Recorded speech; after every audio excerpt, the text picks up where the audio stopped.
किसी को सपना लगे तू, किसी को बहती हवा, किसी को बस बातों में करे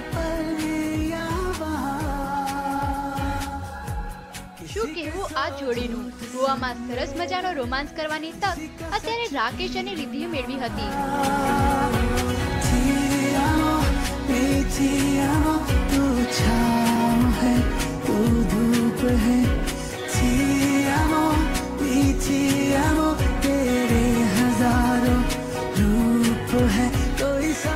પણ આશુ, હે ભગવાન, કહાનીમાં ટ્વિસ્ટ ન લાવે તો આ સિરિયલ વાળાને ખાવાનું ના પચે।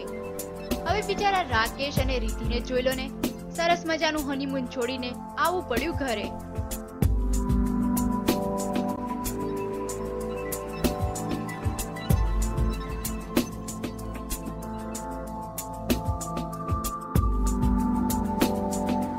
પણ આવી રીતે હાફડા ફાફડા થઈને આ બંને કેમ ઘરે આવવું પડ્યું?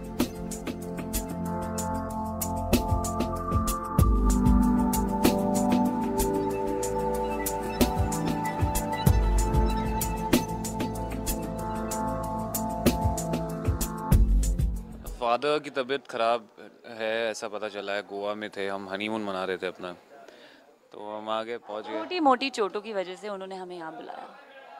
ओए, मेरे बाप के बारे में ऐसी उल्टी सुल्टी बात की तो जेल भेज देगा मेरा बाप तुझे। તો આ વાત છે। આદિત્યના પિતાની તબિયત ખરાબ થવાને કારણે આ બંને હનીમૂનને બાજુમાં રાખીને ઘરે આવવું પડ્યું। જો કે રિદ્ધિને તો આ વાત જરા પણ નથી ગમતી, એટલે જ તો તેનો મૂડ થઈ ગયો છે અપસેટ।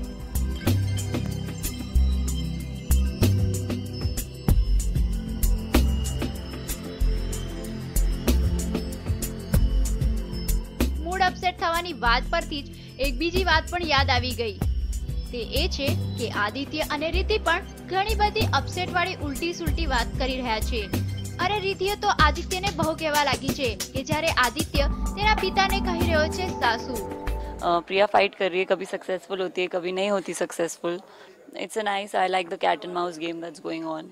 और बेचारा उसके बीच में आदित्य पिस रहा है। हम यही बोलते हैं कि आदित्य इज लाइक द बहू, he overhears wrong things, I do wrong things, and मतलब सब कुछ ही इज बिहेविंग लाइक तुमने ऐसा किया मेरे साथ। माय फादर इज अ सास, ब्रह्मानंद जाखड़ इज लाइक द सास ऑफ द शो। हाँ, राकेश मानता है कि ब्रह्मानंद जाखड़ इस घर के सबसे बड़ी सास है, द मदर हैन सास। નાના આદિત્ય, આવું ગજબ ના કરીશ। જો તું તારા પિતાને સાસુ બનાવી દઈશ તો રિદ્ધિ કોની સાથે કરશે તું મેમે? પણ ભાઈ રાકેશ અને રિદ્ધિ વચ્ચે તો ક્યારે તું મેમે થતી જ નથી। આ બંને વચ્ચે તો થાય છે પલ્લુની પારાયણ। જુઓ રાકેશ અને રિદ્ધિ કેવી મસ્તી કરે છે પલ્લુમાં ખોવાઈ જઈને। छोड़ दो आंचल जमाना क्या कहेगा, ओ छोड़ दो आंचल जमाना क्या कहेगा। हाँ हाँ हाँ, इन अदाओं का जमाना भी है दीवाना, दीवाना क्या कहेगा। अगर पल्लू हैवी रहेगा तो लगता है भाई बहुत डिफिकल्ट होता है हैंडल करने में लड़कों को, बिकॉज कभी भी बढ़ सकती है। बेलन का दूसरा रूप है हैवी पल्लू। ઓહો, રાકેશને તો પલ્લુના માઇનસ પોઈન્ટ પર ખબર છે। વેલ, પણ અમને તો એ વાતની ચોક્કસ ખબર છે કે રિદ્ધિના પલ્લુમાં તો તને માત્ર પ્લસ પોઈન્ટ જ દેખાતા હશે।